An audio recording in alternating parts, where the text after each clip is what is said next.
My parents ignored my urgent calls from the hospital because my sister was freaking out over paint colors. So I had my lawyer come to the ICU. When they finally arrived, they realized the true price of their neglect. I collapsed. Right there, in the middle of the most important presentation of my life, my heart literally gave out. And when I woke up, alone and terrified, I discovered the people who should have been there for me chose paint swatches instead. The conference room lights flickered, blurring my vision. My grip tightened on the podium, but it wasn't enough. 40 pairs of eyes stared, and I knew something was terribly wrong. And as you can see from the Q3 projections, my voice wavered. The slides became a meaningless swirl of color. My heart wasn't just racing. It felt like it was trying to punch its way out of my chest. My name's Sophia, and that day, I was dying. "Miss Wells, are you all right?" someone asked from the back. I opened my mouth, but nothing came out. The room spun. The ceiling panels started rotating above me as I crumpled to the floor. Voices erupted. "Call 911. Is she breathing? Clear the room." My assistant, Sarah, appeared above me, her mascara already running. "Sophia, stay with us. The ambulance is coming." I tried to reach for my phone, my arms heavy as lead. Call my parents," I managed to whisper before everything went dark. The next thing I remember was the cold. So much cold. Doctors spoke in urgent, hushed tones, words like cardiac arrhythmia and immediate surgery filtering through the fog. "Please," I begged the nurse, prepping my phone. "I need to call my family." She hesitated, then handed it over. With trembling fingers, I dialed my mother's number, straight to voicemail. My father? Same thing. My texts grew more desperate. "Mom, I'm in the hospital." "Dad, please answer. They're taking me to surgery." "I'm scared." The nurse gave me a sympathetic look as she gently took my phone away. "We need to go now, honey. I'm sure they'll be here when you wake up." They weren't. I woke up in the ICU hours later, groggy and utterly alone. The rhythmic beeping of monitors was the only soundtrack to my isolation. Sarah had left a note, promising to be back, but hospital policy only allowed immediate family after hours. Immediate family. What a joke. Around 3 a.m., a night nurse came to check my vitals. She had kind eyes, a gentle touch as she adjusted my four. "Your mother left a voicemail earlier," she said, reaching for my phone. "Would you like to hear it?" I nodded, a flicker of hope so faint in my chest. Then her voice. "Hi, sweetie. We got your messages, but we can't come right now. Hazel is having an absolute crisis over the color they painted her new apartment. She's inconsolable. You know how she gets. We'll try to stop by tomorrow if she's feeling better. Love you." The nurse's face said it all. I turned away, hot tears streaming down my cheeks. "Would you like me to call someone else for you?" she asked softly. A memory flashed through my mind. Last Christmas, I'd written a check for $50,000 to cover Hazel's credit card debt. My mom had barely looked up from helping Hazel arrange her new designer handbag collection. "Thanks, Sophie. You're such a good sister. Good sister. Good daughter. Good ATM." I wiped my eyes and looked at the nurse. "Actually, yes. Could you hand me my phone? I need to call my lawyer." She passed it to me, concern etched on her face. My hands were steady now as I scrolled through my contacts and pressed call. "Derek, it's Sophia. I know it's late, but I need you. Bring the papers. All of them." "Yes, I'm sure. I'm in the ICU at Mount Sinai." I paused, listening to his response. "No, my family isn't here. That's exactly why I'm calling." After hanging up, I stared at the ceiling, my heart monitor beeping in rhythm with my new resolve. I'd almost died today, and my sister's paint color crisis had taken precedence. 20 years of similar moments crashed over me like a tidal wave. Hazel's tantrums at my college graduation, my parents missing my company's launch party because Hazel had a bad date, the countless times I cleaned up her messes while my own achievements collected dust. My phone buzzed. An Instagram notification. Hazel had just posted a selfie with our parents, all three huddled around paint swatches. The caption read, "Worst day ever. Thank God for family support. #blessed #family #crisis." I clicked off my phone and closed my eyes, feeling something hard and cold crystallize in my chest. It wasn't my heart this time. It was determination. Tomorrow, Derek would help me start dismantling everything I'd built for them. And for the first time in my life, I wouldn't feel guilty about it. Derek arrived at 9 a.m. sharp, his leather briefcase bulging. He took one look at me, hooked up to monitors and still pale from surgery, and his professional demeanor cracked. Jesus, Sophia, you look like hell. Thanks, I managed a weak smile. Always knew I could count on you for honesty. Did you bring everything? He pulled up a chair and started laying out papers on my bedside table. Everything you asked for. But are you sure about this? It's aggressive. My heart literally stopped yesterday, and my family was too busy picking paint swatches to care, I said, a bitter edge to my voice. I'd say aggressive is exactly what this situation calls for. Derek nodded, his jaw tightening. We'd been friends since college. He'd witnessed plenty of my family's behavior over the years. All right, let's start with the will changes. For the next hour, we methodically worked through the documents. My signature grew steadier with each page, like my hand knew this was right, even if my heart still ached. So that's your parents removed as beneficiaries, Derek said, shuffling papers. Next is revoking their access to your accounts, the ones you've been using to support Hazel's lifestyle. A memory surfaced, last summer, standing in my parents' kitchen, holding Hazel's latest credit card statement. It's only $70,000 this time, Mom had said, not looking up from her magazine. You know how hard things have been for her since that breakup. Do it, I told Derek. All of it. He pulled out another stack of papers. And the vacation house? List it today, if possible. Your parents spend every summer there. Not anymore. My phone buzzed. A text from Mom. Hazel picked the perfect shade of sage. Crisis averted. How are you feeling, sweetie? I showed it to Derek, who let out a low whistle. That's something else. Watch this, I said, opening the family group chat. My fingers flew across the keyboard. Still in ICU after emergency heart surgery. Thanks for asking. Glad Hazel's walls are sage instead of seafoam. Definitely worth missing your daughter's near-death experience for. Derek raised an eyebrow. Poking the bear? More like waking it up, I said, a cold satisfaction in my voice. They've been hibernating in their bubble of denial for too long. My phone immediately erupted with notifications. Mom, don't be dramatic, Sophie. The doctor said you're stable. Dad, we'll visit soon, princess. Hazel, OMG, why are you trying to make my apartment crisis about you? I turned my phone face down. Keep going with the papers, Derek. By noon, we had drafted everything needed to legally separate my finances from my family's parasitic attachment. Derek was packing up when my friend Camila burst in, carrying real coffee and looking murderous. I just saw Hazel's Instagram story, she announced, handing me the coffee. She's doing a full home renovation reveal, tagged with #blessed, #new beginnings, #family support. Not a single mention that her sister almost died yesterday. Of course not, I said, taking a sip. That would require acknowledging someone else's existence. I've got the papers ready to file, Derek said, standing. But I'll hold them until tomorrow. Give you time to think it through. I shook my head. File them now. I've had 38 years to think it through. After they left, I scrolled through my phone.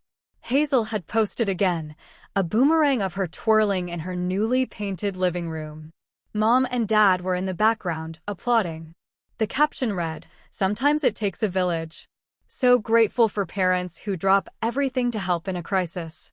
#blessed, paint day, #family first. My fingers hovered over the comment button. Instead, I opened my email and composed a message to my entire contact list. Dear friends and colleagues, I'm currently in the ICU at Mount Sinai following emergency heart surgery. While I'm stable now, it was a close call. I'm sharing this not for sympathy, but for transparency about why I'll be out of office for a while. I'm also sharing because yesterday I learned something valuable about family. Sometimes the ones who should be there aren't. And sometimes, that's the wake-up call you need. Best, Sophia, I hit send, then turned off my phone. Let them deal with the fallout of their choices being made public. I was done covering for them. A nurse came in to check my vitals. Glancing at the papers Derek had left behind, she asked, "Big decisions today?" "Life-changing ones."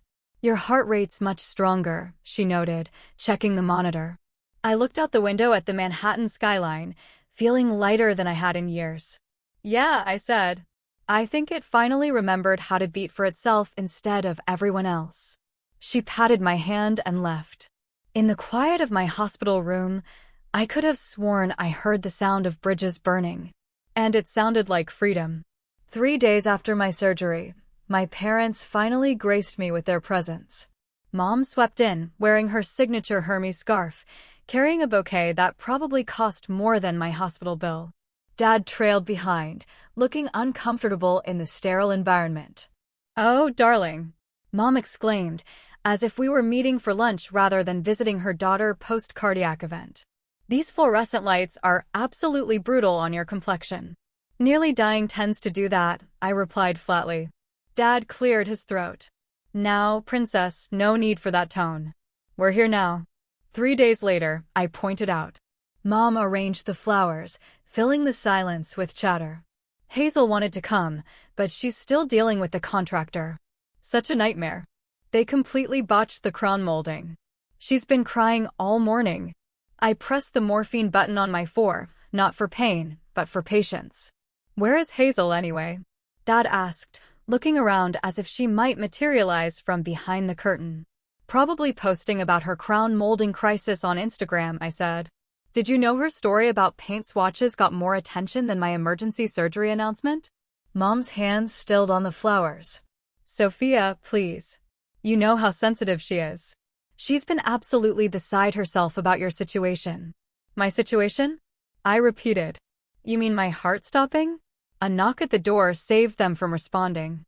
Derek entered, impeccable in his suit, carrying a leather portfolio. My mother's face lit up. She'd always hoped we'd date. "Derek, how lovely to see you. Are you here to check on our girl?" "Actually," he said, walking to my bedside, "I'm here in my professional capacity." He handed me a folder.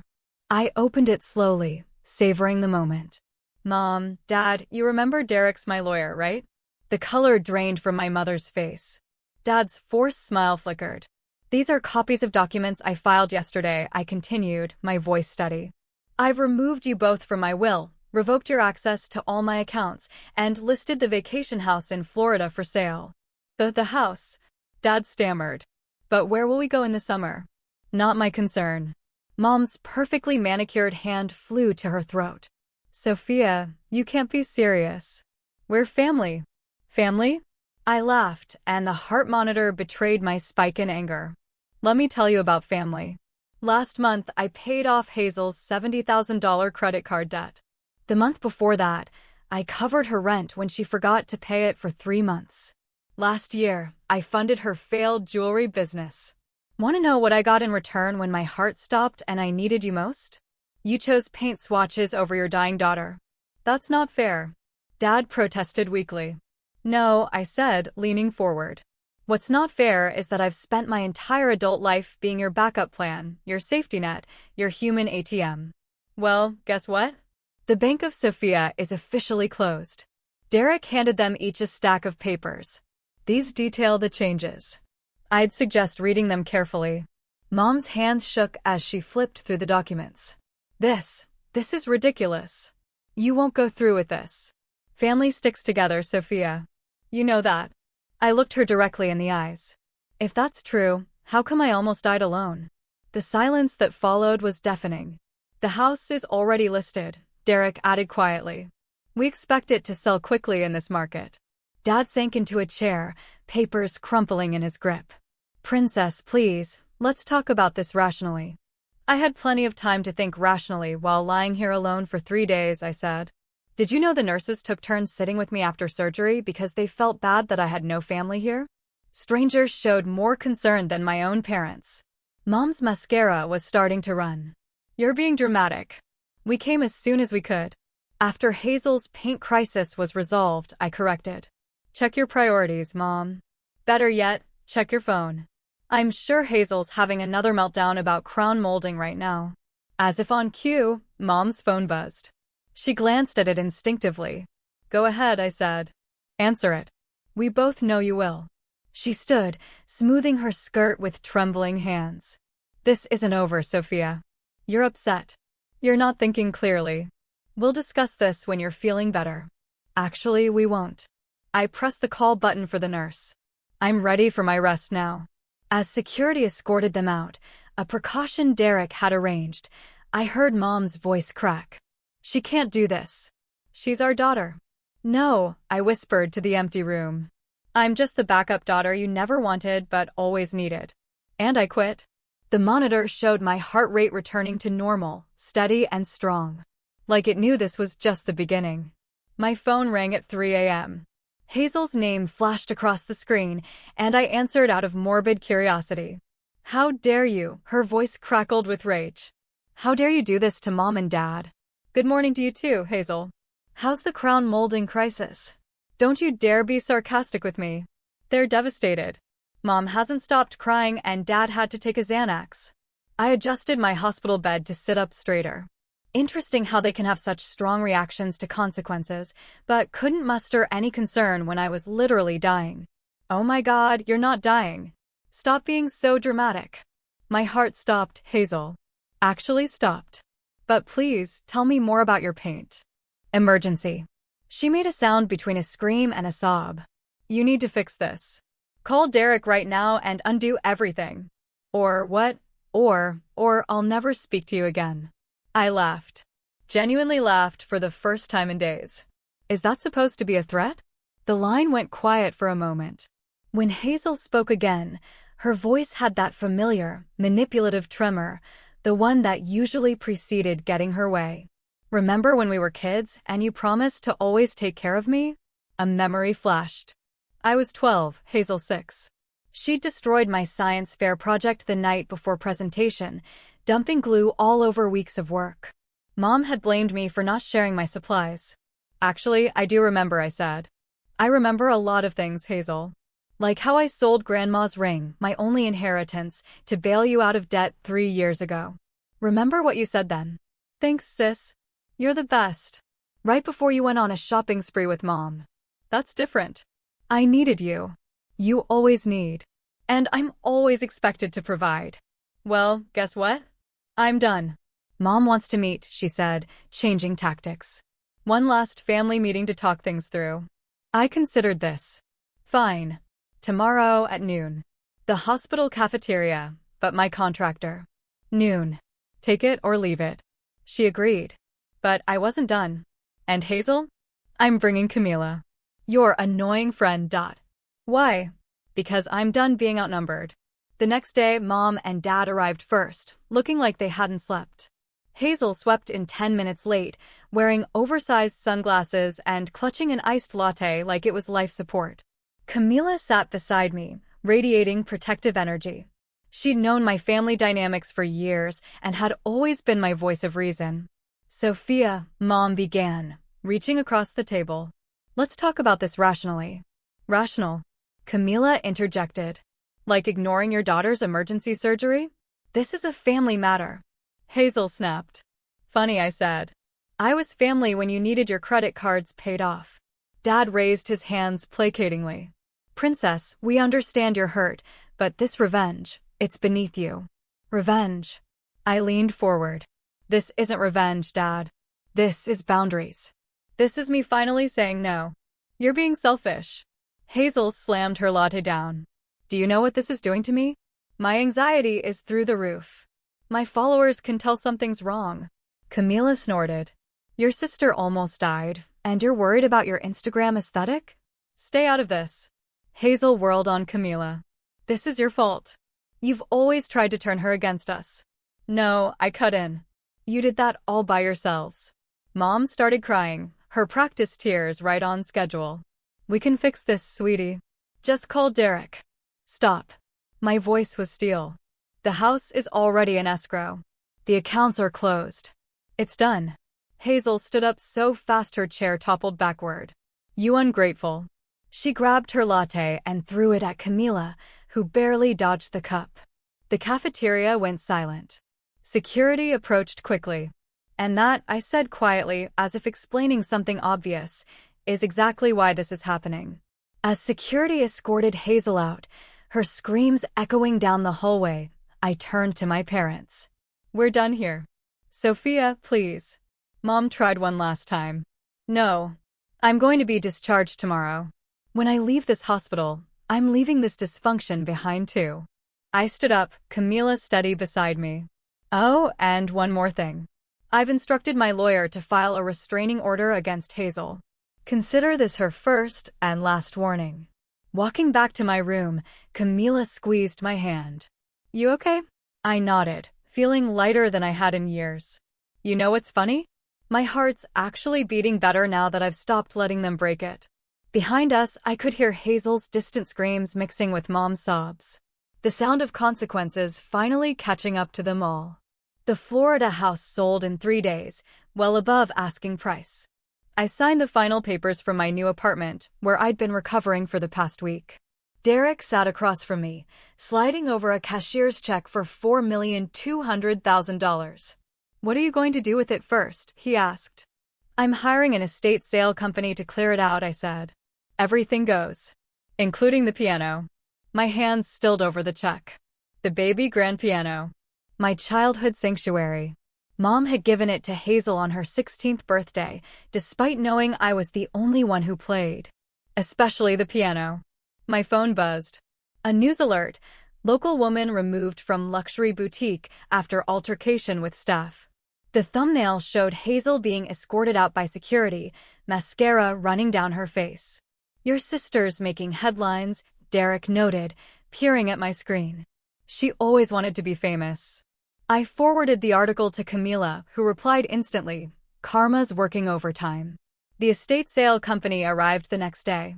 I watched via FaceTime as they cataloged everything, marking prices on pieces of my past.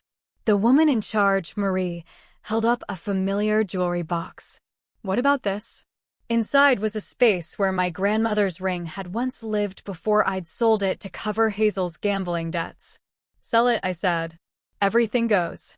Sophia. A voice screeched from off-camera. Hazel had somehow gotten past security. You can't sell Mom's anniversary china. Marie turned the camera, showing Hazel trying to grab items off a table. Should I call the police? Immediately, I watched as Hazel was removed again, this time screaming about family heirlooms and betrayal. My phone lit up with texts from Mom. How could you sell our memories? Your father is heartbroken. That piano was for Hazel. We're still your family. I blocked their numbers.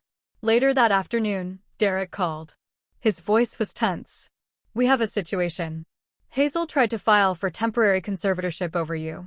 She what? She's claiming your cardiac event affected your mental capacity. Says your erratic behavior proves you're unfit to manage your affairs. I laughed, but there was no humor in it. Let me guess. She's volunteering to manage my money for me. Got it in one. Don't worry, it's ridiculous. No judge would uphold it. I interrupted, hard. Make it expensive. And Derek? Countersue for harassment. The estate sale started on Saturday. I watched the security cameras from my phone as strangers picked through my family's carefully curated image. The piano went first, to a music school. Perfect. My phone pinged with an email from an unfamiliar address. The subject line made my blood run cold. Your father's medical records. What is this? I asked Derek over speakerphone. Open it. Inside was a single line. Dad had a heart condition too. Mom never told you. Guess she loved one daughter enough to warn her. I felt my new, stronger heart skip a beat. Is this true? I had it verified, Derek said quietly. Your father has the same condition. Genetic. Hazel's been monitored for it since childhood. The room spun. They'd known. They'd known I could have inherited this. And they never told me. Protected Hazel, but not me. Never me. Derek. My voice was steady, despite the trembling in my hands. Remember when you said the conservatorship claim was ridiculous? Yes? Prove it. Release my medical records to the court. Show them I'm not only competent, I'm thriving post-surgery. Then leak the fact that they knew about this genetic condition and deliberately withheld the information. That's nuclear, Sophia. Nuclear feels appropriate. As we hung up, another notification popped up. A certified letter from Hazel's lawyer. I opened the attachment, expecting more threats. Instead, I found myself staring at a photo, me at 12, standing protectively beside 6-year-old Hazel. On the back, in my mother's handwriting, my girls, forever inseparable. Below it, Hazel had written, "Remember who you're supposed to be. My protector, my sister. Don't make me destroy you." I forwarded the threat to Derek, then opened my laptop. It was time to tell my story. All of it. The decades of manipulation, the financial abuse, the neglect. No names, just truth. As I typed, I remembered something my grandmother told me before she died. Sometimes the bravest thing you can do is stop protecting people from the consequences of their own actions. My fingers flew across the keyboard, each word a brick in the wall I was building between my past and my future. Let them come. Let them threaten. I wasn't their protector anymore. I was finally my own. My blog post went live at midnight. By 6 a.m., it had over 100,000 shares. "A story of family toxicity and survival," read the headline. I hadn't named names, but anyone who knew us would recognize the truth. Camila called first. "Have you seen Twitter? You're trending." I refreshed my feed. Thousands of comments, most from people sharing similar stories of family dysfunction. The phrase "golden child syndrome" was everywhere. "Your mother's country club friends are having a field day," Camila continued. Apparently, she had to leave her tennis match early because everyone was whispering. My phone buzzed. "Nicholas, Hazel's on again, off again boyfriend. Your sister's losing it," he said without preamble. "She's been screaming for hours, throwing things. I can't handle this anymore. Not my problem. She says you're lying about everything, that you're just jealous of her." I laughed. "Ask her about Dad's heart condition. Ask her why they never told me I could die from the same thing that almost killed me last month." Silence. They knew? Since we were kids? Hazel got tested? I didn't even know it ran in the family. Jesus Christ. He exhaled heavily. "I'm done. Tell Derek I'll testify about her behavior if he needs me to." By noon, the story had made local news. Prominent families' dirty laundry aired, a tale of medical neglect and financial abuse. They didn't use our names, but they didn't need to. Dad's phone call came next. "Princess, please. They're asking me to step down from the country club board." "Tragic," I said. "Almost as tragic as not telling your daughter she had a potentially fatal heart condition. We were trying to protect you from worry." "No, you were trying to protect Hazel from responsibility, as usual. Your mother's devastated. Our friends are finally seeing who you really are." Derek called with updates. Hazel's conservatorship attempt was thrown out. The judge actually laughed. "But there's more. She sent a cease and desist letter claiming your blog post caused her irreparable trauma." Perfect. Counter with the medical records. Already did. Her lawyer withdrew the letter in under an hour. I was reviewing transfer paperwork for my assets when my email pinged. A message from Nicholas. "Thought you should see this." She doesn't know I recorded it. The attached video showed Hazel in her apartment, raging at our parents. "Fix this. Make her stop. I can't take people looking at me like this. Do something." Mom's voice. "Darling, we're trying. But try harder. I'm the one who matters. I'm your real daughter." The video cut off. I forwarded it to Derek with one word: leverage. My phone lit up with a text from an unknown number. A photo of my grandmother's ring, the one I'd sold to help Hazel. "Missing something?" the text read. "Who is this?" I typed back. "Someone who bought it from the pawn shop. Want it back? Meet me." I blocked the number and called Derek. "They're getting desperate." "Good," he said. "Because I just filed the harassment suit." "And Sophia? The ring thing? That was amateur hour. I bought your grandmother's ring back months ago. It's in my safe." Tears pricked my eyes. "You did?" "Of course. I knew you'd want it back someday." That evening, my blog post hit national news. My inbox flooded with interview requests. Dr. Phil's producers called twice. Then came Mom's voicemail.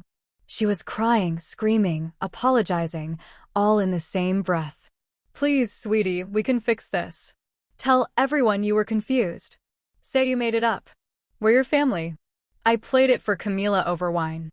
"Wow," she said. She actually sounds sincere. She's not, I replied. Listen carefully. She's not saying she's sorry for what they did. She's sorry they got caught. My phone buzzed again. A news alert. Local socialite has public meltdown at charity gala. The photo showed Hazel being escorted out again. Your sister's really committing to this spiral, Camila observed.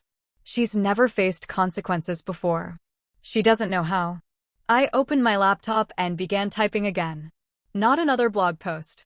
This time, it was an email to my realtor. Subject line, looking for properties in California. Running away? Camila asked, reading over my shoulder. No, I replied, thinking of the grandmother's ring waiting in Derek's safe. Running towards something better. As if on cue, Mom's number flashed on my phone. For the first time in my life, I didn't feel the urge to answer. Some bridges aren't meant to be repaired. Some fires need to burn until there's nothing left but truth in the ashes. The family home looked smaller than I remembered. I stood in the driveway, keys in hand, staring at the colonial facade that had housed so many carefully curated lies. Want me to go in first? Camila asked from beside me. No, I need to do this. I'd come to collect the last of my belongings before the move to California. Derek had arranged for a police presence, just in case, but the cruiser parked discreetly down the street still felt surreal. The front door opened before I could use my key. Mom stood there, looking oddly diminished without her usual perfect makeup. You brought security? Her voice cracked. I brought witnesses, I corrected, nodding toward Camila and the police officer now walking up the drive. Dad appeared behind her. Princess, this is unnecessary. After Hazel's latest stunt, I'd say it's very necessary. They stepped aside, letting us enter. The house smelled of desperation and Chanel No. 5, Mom's stress cleaning signature. I'm here for my things, I said, heading toward the stairs. Just my childhood photos and some documents. Wait, Mom called out. There's something you need to know first. I turned, watching her twist her wedding ring, her tell for incoming manipulation. You should sit down for this. I'll stand. She exchanged looks with Dad, who nodded slightly. It's about your adoption. The word hung in the air like smoke. Camila grabbed my arm, steadying me. My what? You're not. Mom's voice wavered. You're technically your Aunt Sarah's daughter. When she died, we took you in. You were only 2. We never told you because we wanted you to feel like real family. The room tilted. Aunt Sarah? Mom's sister who died in a car accident? My mother? My actual mother? Dad stepped forward. We loved you like our own. Stop. My voice was ice. You loved me like your own? You let me believe I was your biological child while withholding life-saving medical information because it wasn't actually genetic for me? You prioritized your biological daughter while I paid her bills, cleaned her messes, and nearly died alone. We didn't want you to feel different. Mom protested. Different. I laughed, the sound harsh even to my own ears. You mean like how you treated me differently my entire life? Heavy footsteps on the stairs announced Hazel's arrival. Oh, good. She finally knows she's not really my sister. I'm not, I turned to her.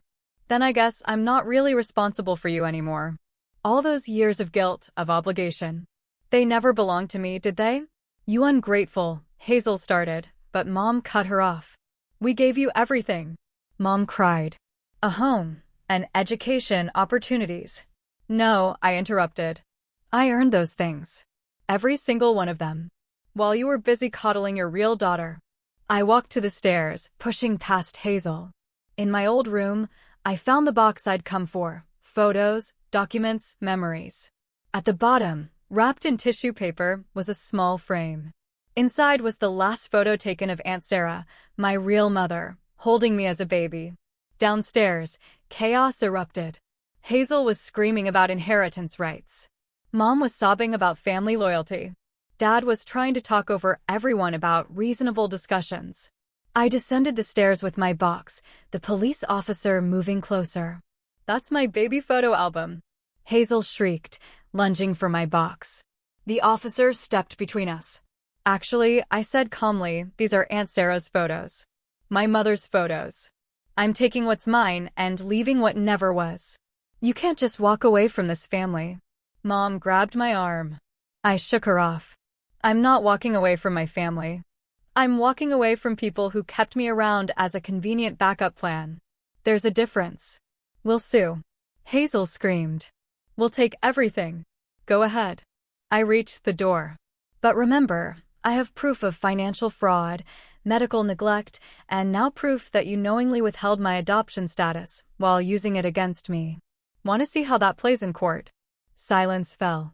I turned to them one last time. You know what's funny? You kept this secret thinking it would make me feel less like family. But knowing the truth? It finally sets me free. I'm not your backup daughter. I'm not your ATM. I'm Sarah's daughter. And I'm done carrying your burdens. Camila opened the door, sunlight streaming in. Behind me, I heard Mom collapse into tears. Dad's futile attempts at comfort. Hazel's incoherent rage. But ahead of me, nothing but open road and possibility. Ready? Camila asked. I clutched my box of real memories, feeling lighter than ever. Ready. We walked out into the sunlight, leaving the shadows of lies behind.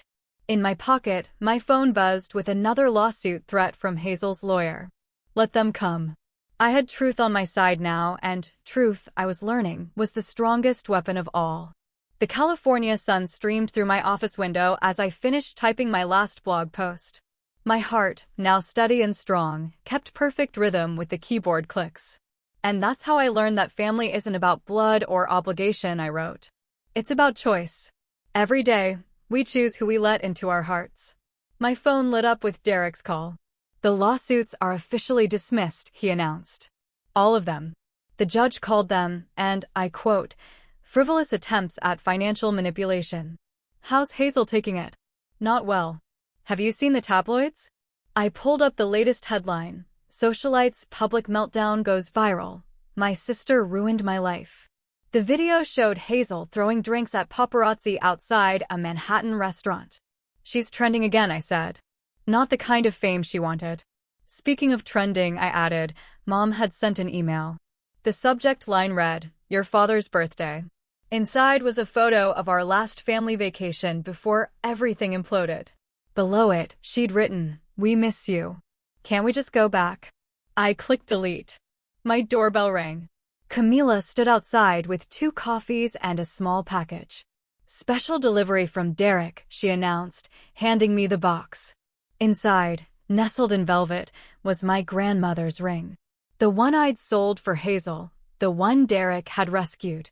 But now it sat on a new chain, transformed into a necklace. Derek said you might want to wear it differently now, Camila explained.